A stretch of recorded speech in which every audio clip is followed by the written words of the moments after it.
So I wanted to wrap around one concept we kind of left out in the open last week, which is constructors. When we have a hierarchy here, we don't want to rely on getters and setters for things that we absolutely must know about. But by adding a constructor inside of there, we have a little bit more conceptual work to make sure it all lines up and has it happen correctly. So I'm not going to require that you do constructors in this class, but I'd like you to try. I'd like you to challenge yourself within the code a little bit. The first part is easy. I'm at my person class, the top of the hierarchy. So if you remember the picture we drew, the person class is up top. When I create every person, I want to require that they have an IP address. And so I'm going to hold down Alt and hit Insert here. And the top one up there is generating a constructor. So I'm going to hit Enter to make that happen. I'm not going to worry about number of visits. We'll assume that starts at 0. We're not even using it in our exercise. But again, I want an IP address to be required for every person. So the good news is, as simple as that, I've now required that an IP address is there for every person. I can actually remove the setter for this because once I've got it created, I don't need to set it again. I don't have to. I'm going to put it back here. Most Java applications have both constructors and getters and setters, or just getters and setters, depending on the nature of it. Because when you're getting with database-driven applications, not everything gets created through constructors. Sometimes they get created through, I create an object and then I set everything into the object after it's loaded from the database. If I have a lot of dynamic data in a Java system, constructors are much better because I know that object is always initialized properly. So just want to give you some perspectives on the design choices that's going inside of here. There's nothing wrong with either one of them. But one thing to be sure of is once I've declared a constructor that requires you to pass in any parameter or list of parameters, the default constructor goes away. So you may or may not have caught it. Once I added in IP address here, I have 2 compiler errors from the customer and guest. It's not showing up in employee, but it should be. It will actually here eventually inside of here. But once I fix the problem in customer, then it's going to show up in employee. So if you look at this compiler error, it says constructor person in class person cannot be applied to given types. Required string found no arguments. What the heck does that mean?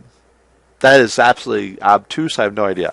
What it means is, by default, every single class has a constructor that looks like this.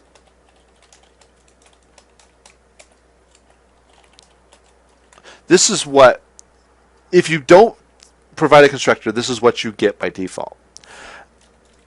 It's a constructor that has no parameters. It's named the same as the class, and the very first line and only line is a call to super, which also calls with no parameters. Now, if you remember, super calls the class up above us, whichever one we extend. Normally, it's class object, which has an empty constructor, so it works just fine. In our case, we've removed the person's empty constructor and required an IP address. So what we're required at a minimum to do is to give an IP address. So I could say blank. Oops, and I could hit the wrong button and make everything disappear. So I could say blank, and that would make everything compile not everything compile, make guest compile just fine. But that means my guest wouldn't have an IP address. And I want to have an IP address. I'm circumventing my application instead of here. So the better option I can do is to provide a parameter here, and then pass that parameter up to the proper constructor. So that's a very manual, painful way to make this happen. There has to be an easier way, doesn't there? Of course there does. It's a tool. It's a great tool. Either NetBeans or Eclipse has this tool. So what I can do is I can say Alt Insert, or again the same way, right click, Insert Code, say Constructor. See, it says employee ID, so that's not what I want. I want to do Alt, let's try it again, Alt Insert. Oh, you know what? I might be lying to you. Eclipse has this feature, maybe NetBeans doesn't. It maybe never did, maybe it doesn't anymore. Yeah, no, the override doesn't do it either. So in Eclipse, it will automatically pull from the parent constructors. Apparently, it does not do that in NetBeans. NetBeans coders didn't spend as much time, so I guess we have to do it that way. So public employee string IP address super dot nope, super IP address. So I can add that inside of here, and now my employee is not compiling. Let's check it out. Let's see what I did wrong. Cannot be applied to types. Required no arguments. Oh, because employee extends customer. I went to the wrong class. I need to first do it in the customer class. That's my fault. See, I did it here. I'm actually calling it, the customer class has an empty constructor, so I can't call something with super from the employee class because it doesn't exist in customer. That's my bad. Let's try this again. Alt insert constructor. Again, nope. First name, last name, username. Alt insert. Yeah, no, it's maybe I'm correct inside of that.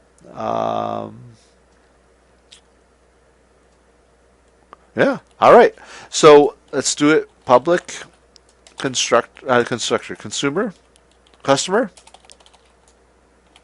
string IP address. All right. Let's say super IP address. Control space IP address. There you go. Now everything compiles for my class is fine, but I broke the compilation of my inheritance example. So again, what I did here was I added in customer. I'm now requiring somebody to pass me an IP address. I'm just passing that along into the person class, which then stores it up top. And so now, anytime I build a customer, guest, or employee, I must provide the IP address, which I noticed I wasn't doing beforehand. My IP address here, oh yeah, I guess, yeah, it was second. I was providing the IP address. So, I apologize. So here, what I do first down here, I can actually move this up to here, and then I can get rid of the setter. And then here I can move this up to here, and then I can get rid of the setter. And then I can move this up to here, and I can get rid of the setter. So, oops, sorry, I took out a parenthesis there. You always have to make sure your parentheses line up. You have to have an open and close parentheses. You have to always make sure your curly brackets line up, and you can see the little line there helps you make sure that they line up. So now my code compiles again. Now my code runs again. And nothing changed functionally. It's just a structure way. So I can add in constructors that allow me to take first name, last name, username, and IP address, and I don't have to do all these setters inside of here. It's a preferred way of coding for some people. Some people are just fine with getters and setters. Again, the value of the constructors, I ensure when that object's created, at this moment right here, when this line of code is done executing, it has all the initial values it needs. You can't go and call get first name and not have it be there because I required you to give it to me when you created it.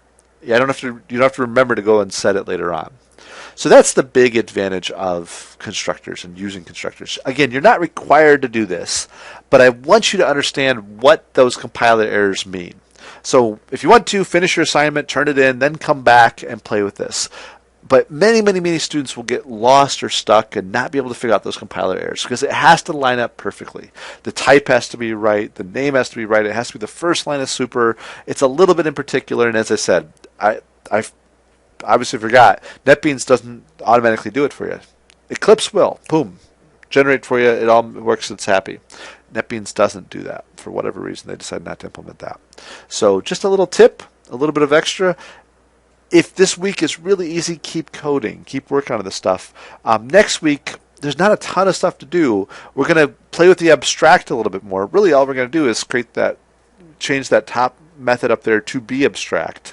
And then we're going to call it in a slightly different way, and that's it. I mean, like literally 2 lines of code, 3 lines of code, maybe 5, and we'll be done next week. So keep working on this little stuff. The more you code, the more comfortable you're going to be with code. Because when we hit week 4, we've got a lot of code to get done. So keep working on it. Maybe take a look ahead and start working on the things as they come up. All right. So that is it then. So you should be good. And let me know if you have any questions. Email me, come to the chat, whatever you need to do, or email me your question. I can talk about it in chat.